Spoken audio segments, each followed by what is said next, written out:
하도람의 짬 설교.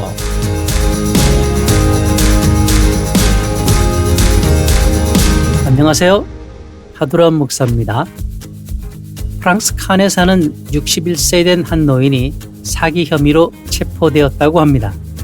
이 사람은 손바닥만한 황금 피라미드를 통신으로 판매해서 30억 가량을 벌었다고 하는데요. 그 방법이 뭐냐? 피라미드에서 발산되는 에너지로 세상을 다스리는 위대한 우주 세력과 연락할 수 있다고 선전을 했다는 겁니다. 뿐만 아니라 이 사람이 판매한 또 다른 상품인 소위 알라딘의 램프를 구입한 사람들은 깜깜한 방에 서서 남쪽을 향하여 어떤 말들을 외쳐대면 막대한 부를 얻게 될 것이라고 믿었다고 합니다. 그러나 경찰은 황금 피라미드와 알라딘의 램프가 실제는 쇠붙이에 불과하다고 밝혔는데요. 판 사람이나 산 사람이나 수준이 똑같은 거죠. 인간이 추구하는 능력은 피라미드에서도 알라딘의 램프에서도 얻을 수 없죠. 그것은 오직 우리가 그리스도 안에 있을 때만 얻어지는 것입니다. 내게 능력 주시는 자 안에서 내가 모든 것을 할 수 있느니라. 그런데 신앙의 바이러스에 감염되면 우리의 신앙도 능력이 나타나지 않는다는 겁니다. 경건의 모양은 있으나 경건의 능력은 거기에 없습니다.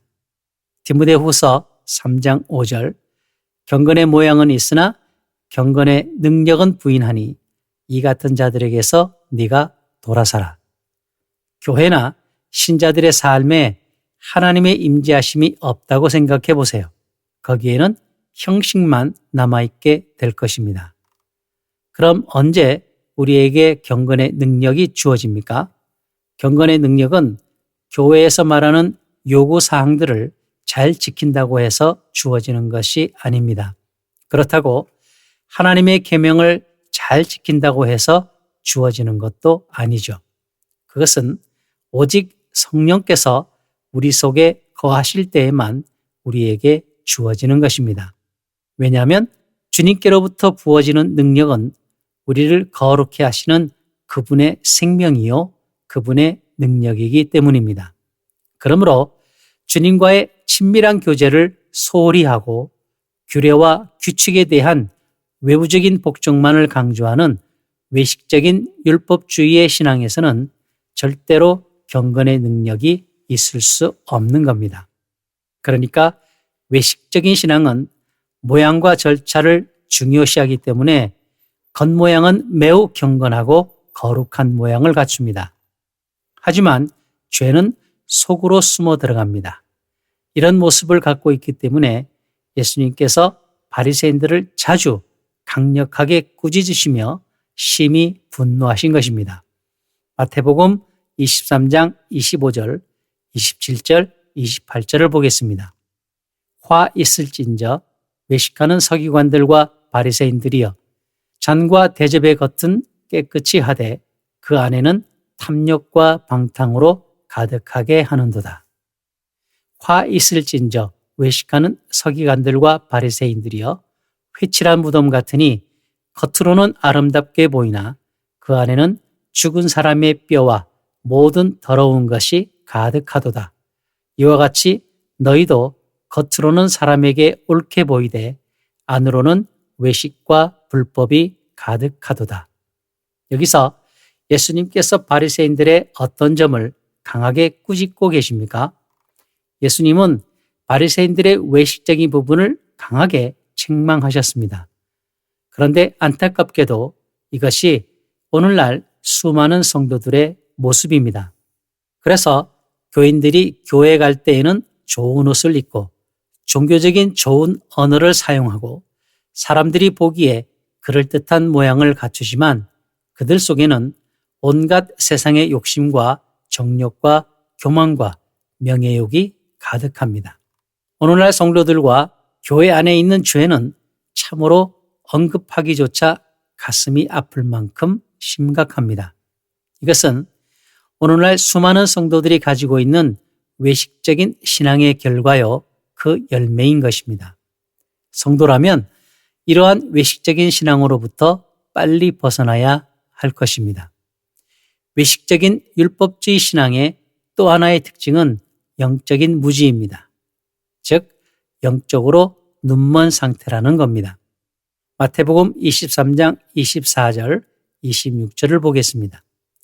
맹인된 인도자여 하루살이는 걸러내고 낙타는 삼키는도다. 눈먼 바리새인들이여 너는 먼저 안을 깨끗이 하라. 그리하면 겉도 깨끗하리라.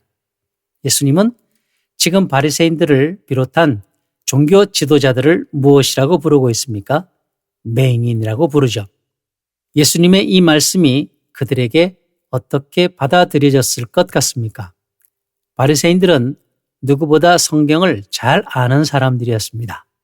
그래서 그들은 자신들을 어두운 세상을 비치는 빛이라고 생각하고 있었죠. 하지만 예수님의 생각은 완전히 다릅니다. 예수님께서 대답하여 이르시되 너희가 성경도 하나님의 능력도 알지 못하는 거로 오해하였도다. 예수님은 바리새인들을 비롯한 종교 지도자들에게 반복해서 영적인 맹인이라고 부르셨습니다. 또한 그들에게 하나님의 능력도 말씀도 모른다고 하셨습니다. 아마도 그 말씀을 들었을 때 바리새인들은 예수님을 비웃었을 것입니다. 그렇다면 어떻게 이런 일이 있을 수 있습니까? 오늘날로 치면 신학교 교수와도 같은 그들에게 하나님의 말씀도 모르고 하나님의 능력도 모른다는 겁니다. 이 말은 그들이 하나님은 전능하신 창조주라는 사실을 몰랐다는 말입니까? 그렇지 않죠. 그들은 1.1획도 틀림없이 성경을 있는 그대로 알고 그대로 믿었습니다. 그래서 그들은 예수님께서 이처럼 말씀하셨을 때에 웃었을 것이라는 겁니다. 하지만 우리는 여기서 예수님은 신앙의 실제에 대해서 말씀하고 계신 반면 바리새인들은 이론에 대해서 말하고 있음을 알아야 합니다. 바리새인들은 그림자 혹은 광고 전단지에 대해서는 전문가들이었지만 하나님의 실제에 대해서는 전혀 알지 못하는 맹인이었습니다. 예수님은 바로 이 점을 말씀하신 것이죠. 우리의 신앙은 실제이기 때문입니다. 하나님의 실제는 성령의 조명으로만 우리에게 알려집니다. 그리고 하나님은 겸손한 자에게 하나님의 은혜를 부으십니다. 그런데 율법주의 신앙을 가진 자들은 자기의 종교적인 행위에 의존하기 때문에 교만한 거죠. 신앙의 외식주의자들은 배우고자 하는 마음도 없으며 하나님을 알기를 구하지도 않습니다. 그렇기 때문에 그들은 하나님을 모르는 겁니다. 그래서 영적인 장님은 당연한 결과가 되는 거죠. 여러분의 삶에 능력을 나타내고 싶지 않습니까?